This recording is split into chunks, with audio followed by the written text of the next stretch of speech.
Hello student, आज हम आपको पढ़ाएंगे क्लास 8 का हिस्ट्री का लेसन 2 फ्रॉम टेट to territory the company established power.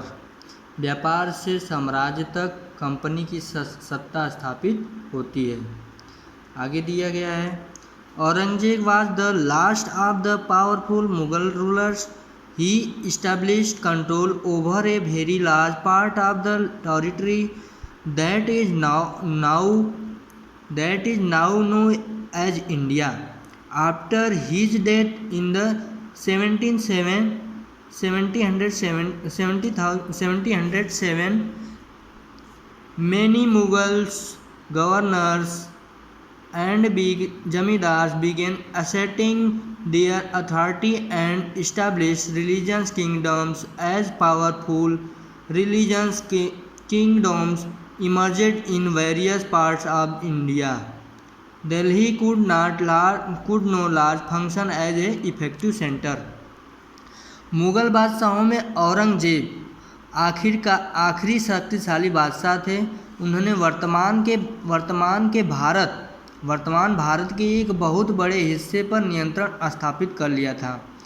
1707 में उनकी मृत्यु के बाद बहुत सारे मुग़ल सूबेदार और बड़े बड़े जमींदार अपनी ताकत दिखाने लगे थे। उन्हें अपनी क्षेत्रीय रियासतें कायम कर ली थी और जैसे जैसे विभिन्न भागों में ताकतवर क्षेत्रीय रियासतें सामने आने लगी, दिल्ली अधिक दिनों तक प्रभावी केंद्र के रूप में नहीं रह सकी।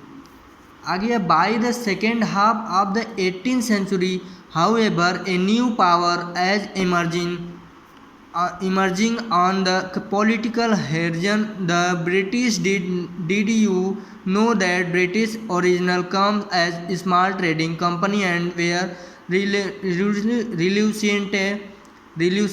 to acquire territories. 18वीं सदी के उत्तरार्ध तक राजनीतिक क्षितिज पर अंग्रेज़ों के रूप में एक नई ताकत उभरने लगी थी। क्या आप जानते हैं कि अंग्रेज़ पहले एक छोटी सी व्यापारिक कंपनी के रूप में भारत में आए थे और यहीं के इलाकों पर कब्जे में उनकी ज़्यादा दिलचस्पी नहीं थी। तो फिर ऐसा कैसे हुआ कि एक दिन से वे विशाल साम्राज्य के स्वामी बन बैठे? इस अध्याय में आप देखेंगे कि यह कैसे हुआ। आगे देखते हैं।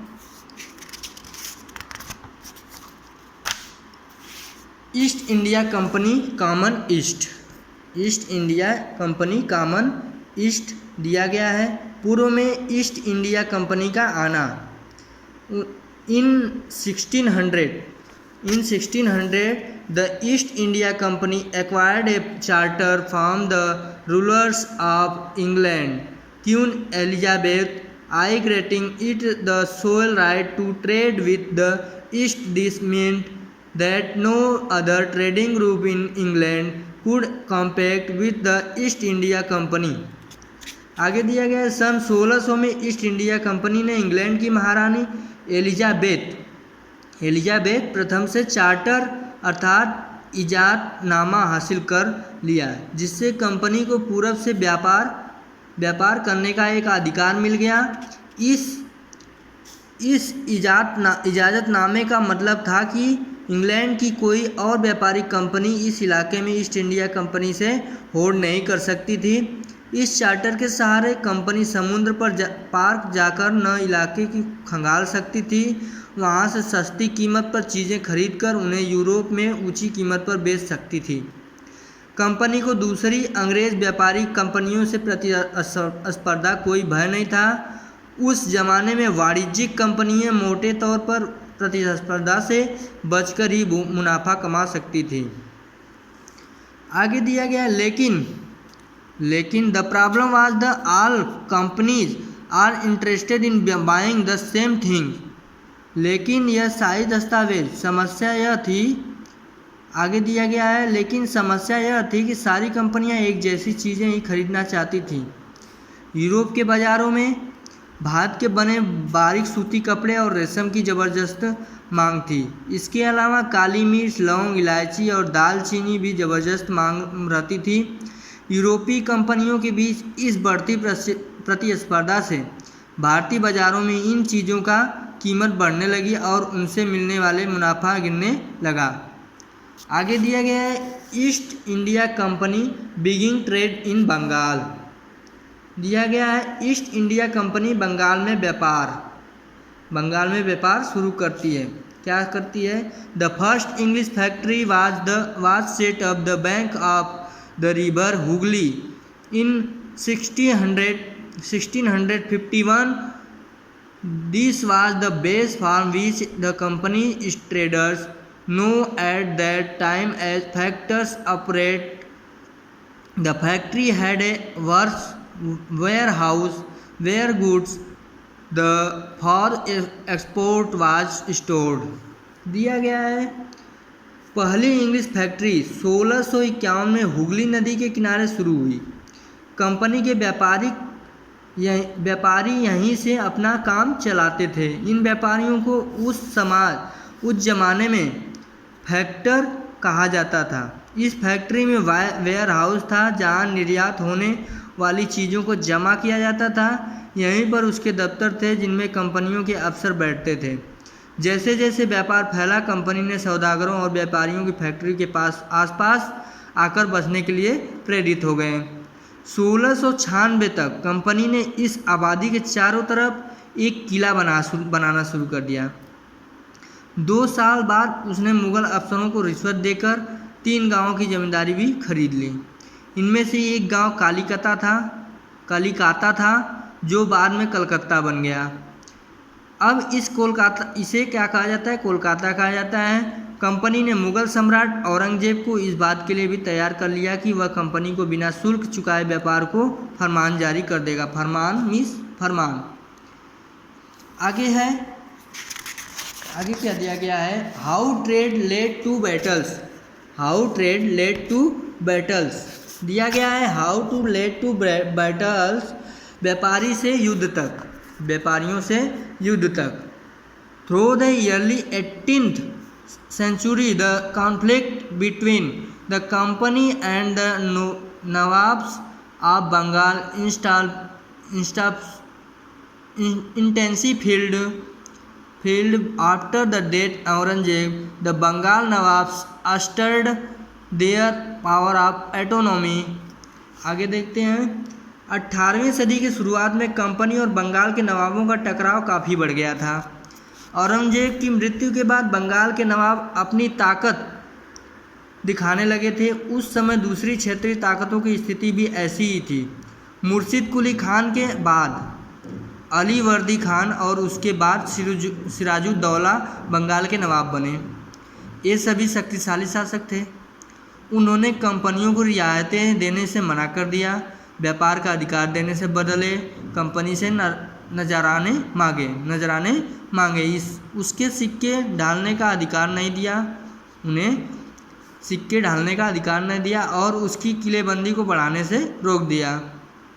कंपनी पर धोखाधड़ी का आरोप लगाते हुए उन्होंने दलील दी कि उसकी वजह से बंगाल सरकार की राजस्व वसूली कम होती जा रही है।